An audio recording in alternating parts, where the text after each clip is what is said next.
Hello, everyone. Thank you for coming.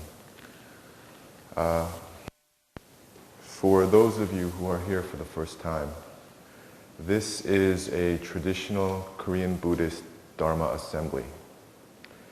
A Dharma assembly is a gathering of people for the specific purpose of learning and applying the Buddha's teachings and practices that lead to spiritual enlightenment. In the case of Korean Buddhism, that will mean that we are learning and applying together the teachings and practices of the Sun Buddhist meditative tradition. Now, it's customary for participants in a Dharma assembly to engage in meditation throughout the course of the assembly. So what I would like to do is review the basic steps of Sun meditation. And as I review them, we can enter into meditation together. Okay? So the first step in Sun meditation is correct posture. This means that not only when you're in seated formal meditation, but wherever you are, you want to physically orient yourself in a stable, relaxed, and balanced way. The seated posture is called the standard posture of meditation because this seated posture is considered to be the most effective and efficient for long-term meditative concentration. So we can try and perform this seated meditation posture together. So the first thing you want to do is take the heel of one of your feet and bring it in close to your crotch, and then raise the foot of the other leg up, if possible, up onto the lap. Now, if that doesn't work for you, if this position is unfamiliar, then you can just rest your foot along your calf. And what this will do is you'll create a nice wide triangular base with your two knees and your tailbone as the points of a triangle. And you want to straighten your back. Now, if it doesn't work, the other thing that you can do is just put your foot down in front of your other foot. So that's like a so-called 1/4 lotus position. Having your foot up on your lap is called a half lotus position, and then having both legs up is the full lotus position. But these days, I think most meditative practitioners use the half lotus position.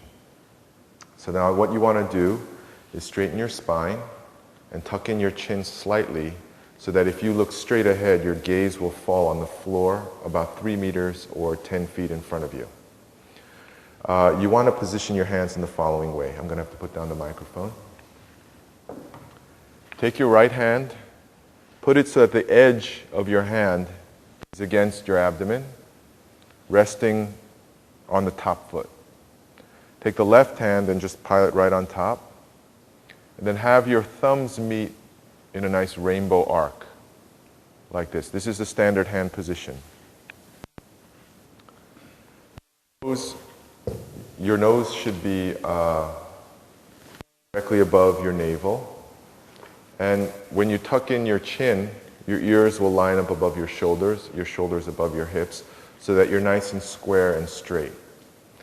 You want to take your tongue, the tip of your tongue, and place it against the roof of your mouth, just behind your teeth. And you want to keep your eyes open as in normal waking consciousness. The temptation for beginners, and not only beginners, but long-term practitioners as well, is to close your eyes during practice because this seems to increase your concentration and you seem to be able to kind of block out distractions more. But the danger is, as you practice more and more and the position becomes more comfortable, the danger is to get very drowsy and sleepy. So we keep our eyes open to maintain alertness. So for those of us who are trying this for the first time, from the very beginning, I think you want to instill these habits and be clear on the details of the posture.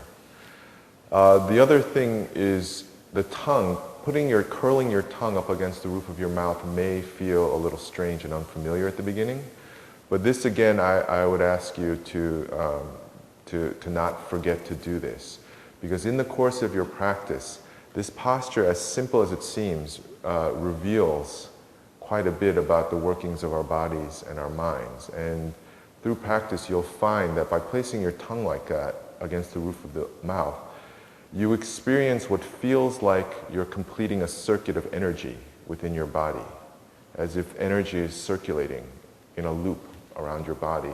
And having the tongue there is like turning a light switch on. It completes the circuit and maintains it. So you can discover this for yourself through your practice. And as you begin to get used to the posture, you'll experience these things for yourselves. And as our bodies relax into this stable and balanced position, so too do our minds. Our thoughts settle down, our emotions settle down, and we can achieve, just by performing this posture, we can achieve a very balanced, luminous, and clear frame of mind and body. So this is the first step, achieving correct posture, and it's important to be disciplined and cover all the details from the very beginning.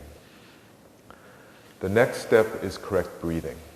Now, correct breathing, when we enter into meditation, begins with what's called preparation breathing.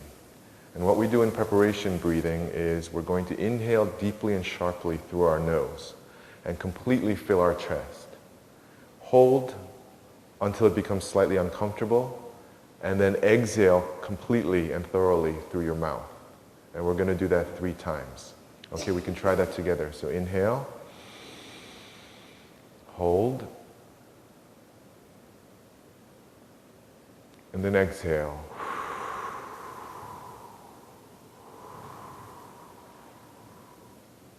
Inhale, hold, exhale.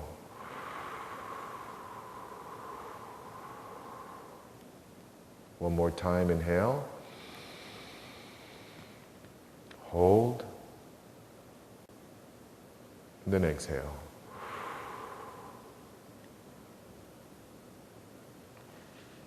This preparation breathing achieves several effects. First of all, it cleans out the dead air in your lungs.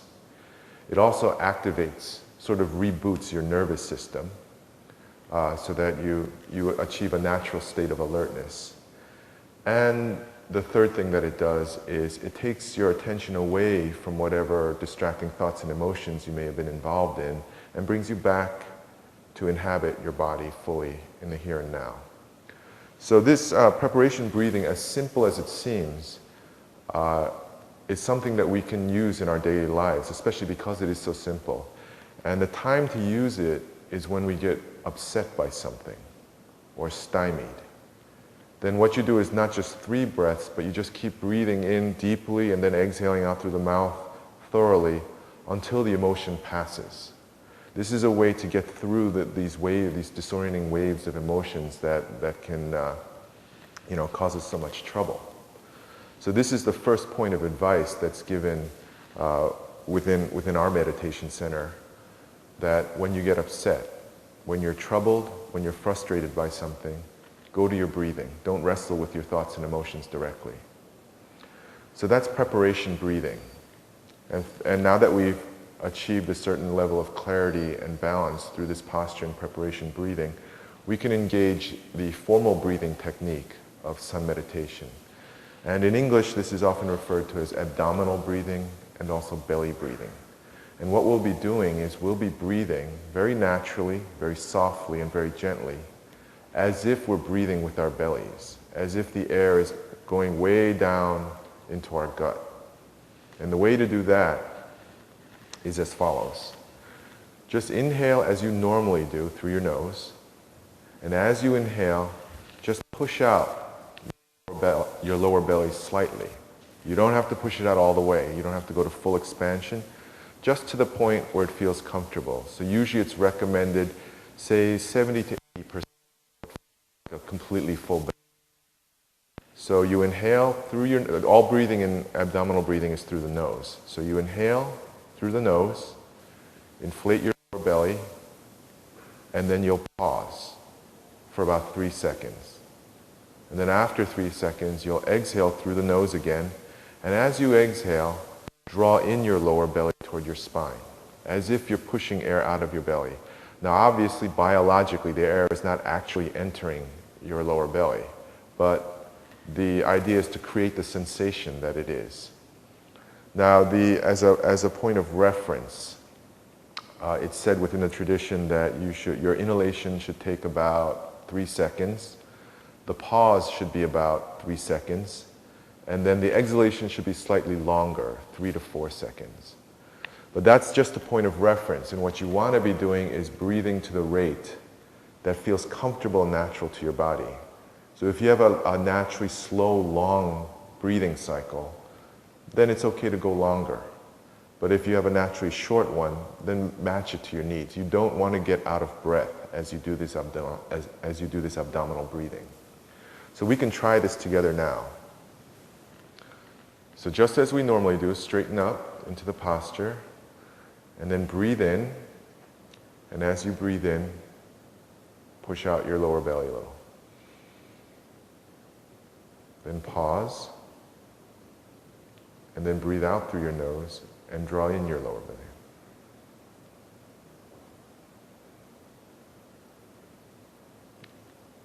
And we can keep trying to practice this as I speak. So inhale, pause, and then exhale. As we do this breathing, let go of whatever distracting thoughts, memories, or emotions might be going through your mind, and focus your entire attention upon the mechanics of breathing. Note how it feels when the air courses down into your body, how it feels to hold it there, and how it feels when it rushes out. So again, inhale, pause, and then exhale. Try to be aware of any tension that you might feel in your body, anywhere where you're kind of clenching up, and let go of that tension. This should be relaxing, not tension creating. So just keep breathing and try to really feel the quality of the air coming into your body and then leaving it. As you become more sensitive, as you become more relaxed and your body stabilizes and your mind calms down, your breath will naturally get longer and lighter.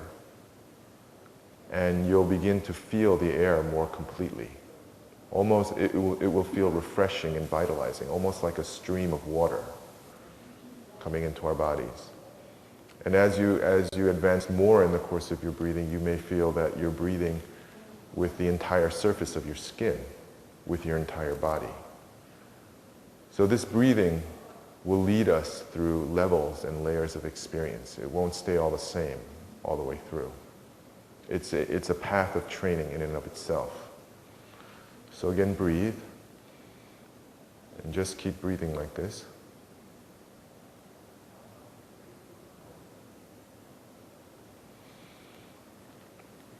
On a scientific note, when you breathe with your lower belly, what you're doing is you're lowering the diaphragm, the sheet of muscle that's just below your lungs. And by lowering it, you allow yourself to use your full lung capacity, especially the lowest parts of the lungs that are usually pressed upward by the diaphragm. So literally with each breath, you're bringing in more oxygen, and with each out-breath, you're disposing of more carbon dioxide and waste products and toxins that build up in our bodies. Within the Asian spiritual tradition, it's said that when we breathe this way, we actually draw in qi, the universal energy that fills this world. We draw it in and store it within our bodies, thereby vitalizing ourselves and increasing our health. Now this qi, also called prana, I believe, in the Indian traditions, is, I don't think, accepted yet in mainstream scientific circles, but you can, through your experience, confirm for yourself whether it actually exists or not by practicing this breathing. As you do this breathing, you may feel effects that can't be attributed to simple, oxygen and carbon dioxide going back and forth. So again, it's up to us to confirm for ourselves the validity of this practice and this tradition.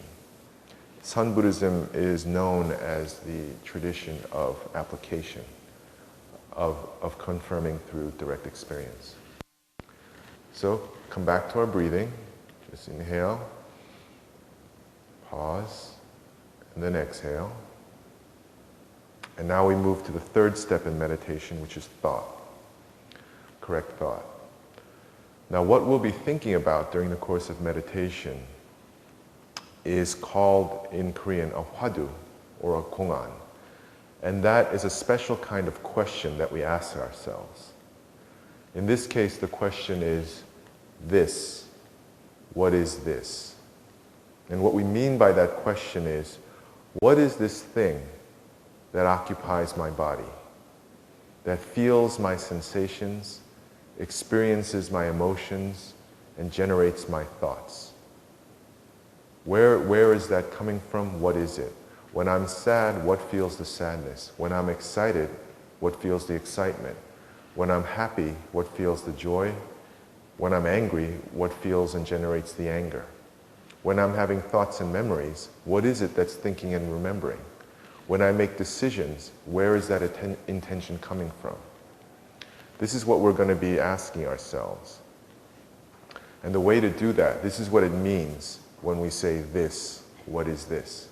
And the way we do this technically is you continue to perform the abdominal breathing, and as we breathe in, pause, and then breathe out. On the out-breath, in rhythm with the out-breath, you ask yourself, this, what is this?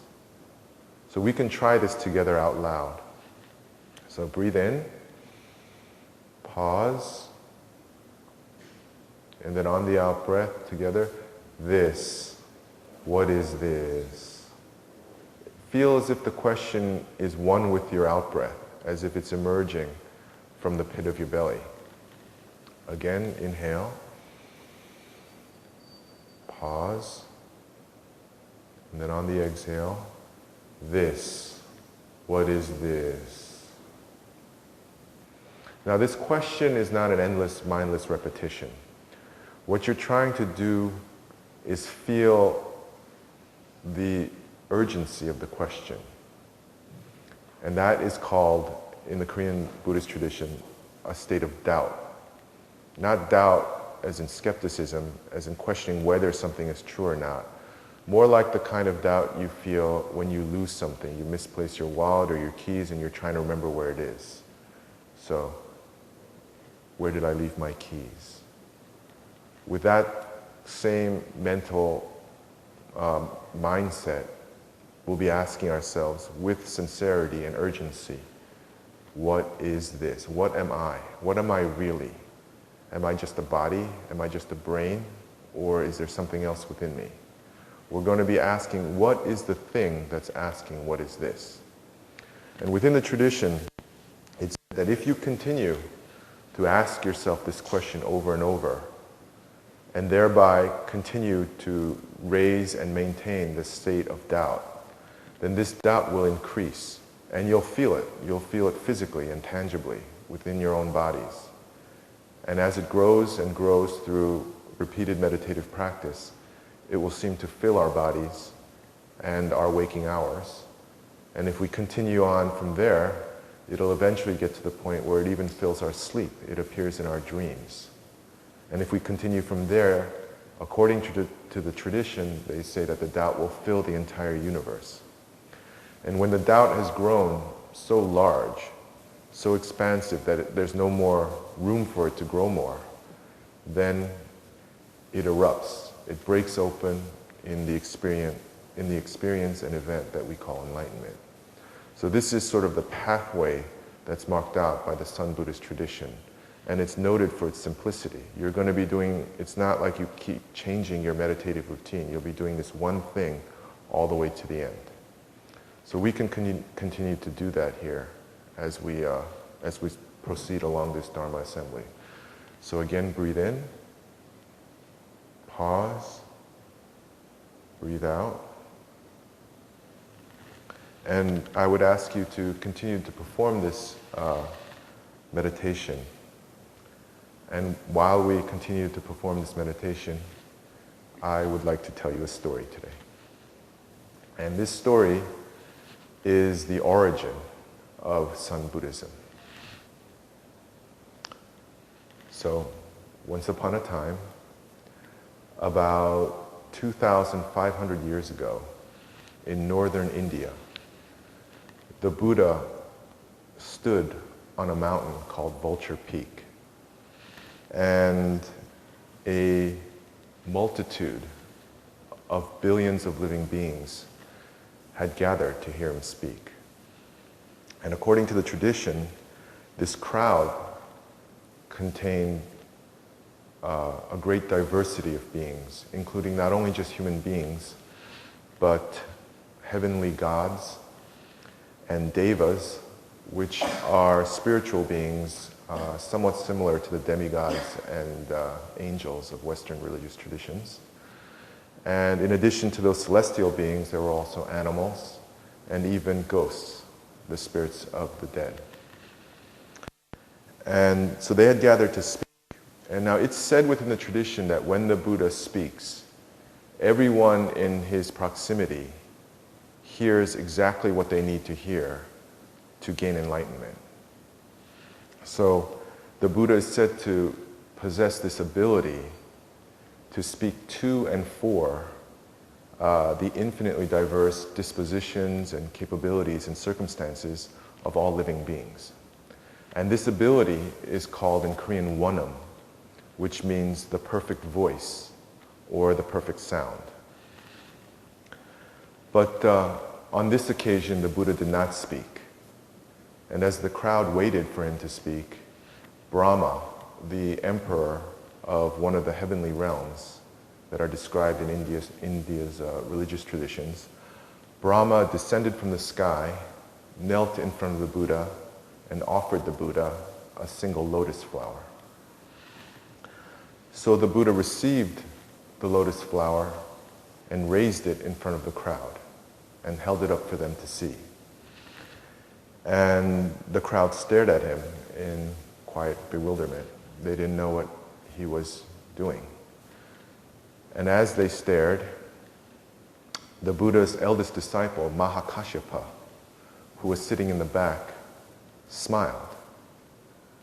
And then the Buddha proclaimed, "I possess the treasury of the true Dharma I, the wondrous mind of nirvana, the true form of formlessness, the subtle Dharma gate that does not establish words or letters and is a special transmission beyond the scriptures. This I entrust to Mahakashyapa." So I think this story, although it's short, is beautiful. And it's sparse and lush at the same time. It's elegant and even poetic in its simplicity and conciseness. And it's also full of mystery and wonder and awe. And although I've told you this story, I don't really want to cut into it with analysis and interpretation, but I'm hoping that we can make a few observations within this story that can help us in our practice. So I hope that I don't do too much violence to the integrity of this story.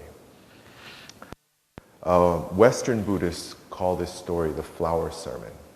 And in Asia, it's been called the raising of the flower and the smile. And traditionally, Sun Buddhists refer to this event of the Buddha holding up the flower and his disciple Mahakashyapa smiling in return.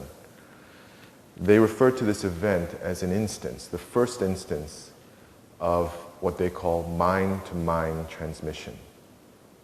Now, all this mind-to-mind transmission is said to be inexpressible in words. Roughly speaking, it seems to mean when the enlightenment of the Buddha's enlightened mind is expressed and recognized by the enlightenment of the enlightened mind of his disciple. So, mind-to-mind transmission is considered to be true spiritual teaching within Sun Buddhism, and this is the model that we strive for. The Buddha also makes a few key statements. He says that the wondrous mind of nirvana, the true form of formlessness that is supposed to be our original nature, does not establish words or letters. Now, in English, that's a slightly odd phrase, and it's traditionally understood to mean enlightenment and the enlightened mind cannot be expressed in language. Therefore, it cannot be properly defined, described, or taught through theories, philosophy, concepts, or explanations. It must be conveyed wordlessly. The other thing that he says is that this enlightenment, the enlightened mind, is a special transmission outside of the scriptures. Now, some of you may have heard this phrase before, but this is actually, I think, an extraordinary claim for a religious tradition to make. Because the way that that phrase is understood and the proper teaching of it cannot be done, cannot be expressed in doctrine, dogma, or canon. This implies that we cannot find enlightenment in temples or monasteries. Sacred texts or rituals or prayers or codes of is properly found within people and between people. Specifically within the Sun Buddhist tradition, between the master and the disciple. So, for this reason, the relationship of the master and the disciple is considered both sacred and of central importance. It's the most important thing within the Sun tradition, more so than the temples, more so than the rituals. And for this reason, Sun Buddhists refer to their own tradition as the Sun or Zen of the ancestral masters. So the enlightened masters of the past are considered to be our true ancestors, our true families, our true parents. And our own lineage, our own heredity is not to be measured along bloodlines or along the boundaries of nations or cultures or ethnicities or different religious traditions or genders. Our lineage is found in our proximity to the line of enlightened spiritual transmission that happened from master to disciple, beginning in the moment when the Buddha raised the flower and Mahakāshyapa smiled.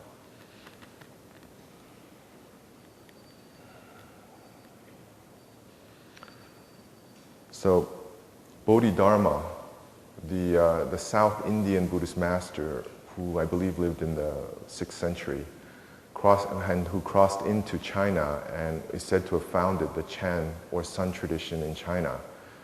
He made the famous proclamation that if you don't want to spend your lifetime in vain, hurry up and go find a teacher.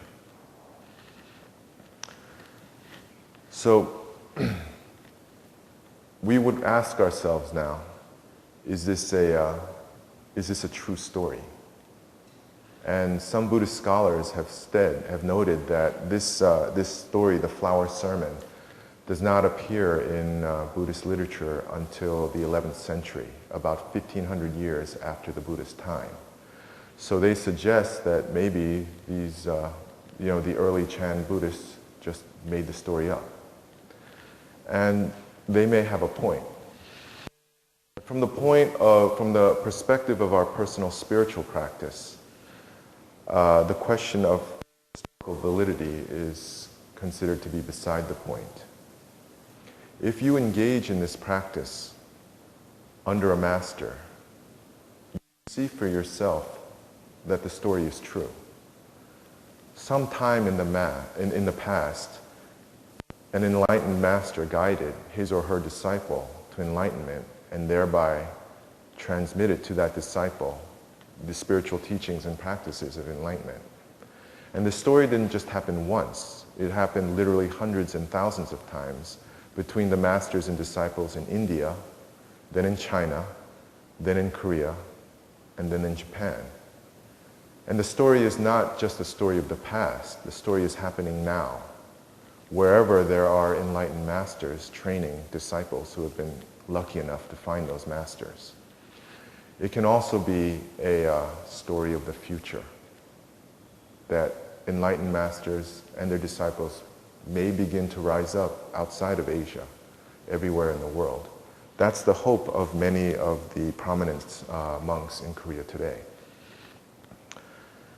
In my own experience, when I look back on the years that I've spent under the tutelage of my teacher, Sun Master Songdam, what I remember most clearly and vividly are not things that he said, not instructions or explanations that he gave to me, but moments, very small moments.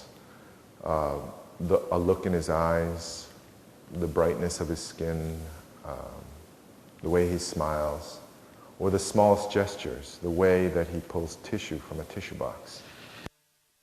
And I remember also his quietness, his silence, and the radiance of his presence. And I think it was in those moments of quietness, when I was lucky enough to share silence with him, that he taught me the most important things about this meditative tradition. And put into words what I managed to pick up in what he was conveying. And I'm not even sure that I can consciously grasp it, that it has transformed my life. So in my own experience under this particular teacher, I have found that the greatest spiritual teachings really don't use words or letters and are not contained in any sacred text and really are transmitted mind to mind, heart to heart, spirit to spirit. And my hope for all of you here today, soon, as quickly as possible, you may be able to confirm the truth of this story for yourselves in your own lives. In closing, I would like to suggest to you that when the Buddha says, "I possess the treasury of the true Dharma I, the wondrous mind of nirvana, the true form of formlessness, the subtle Dharma gate that does not establish words or letters, and is a special transmission beyond the scriptures. This I entrust to Mahakashyapa."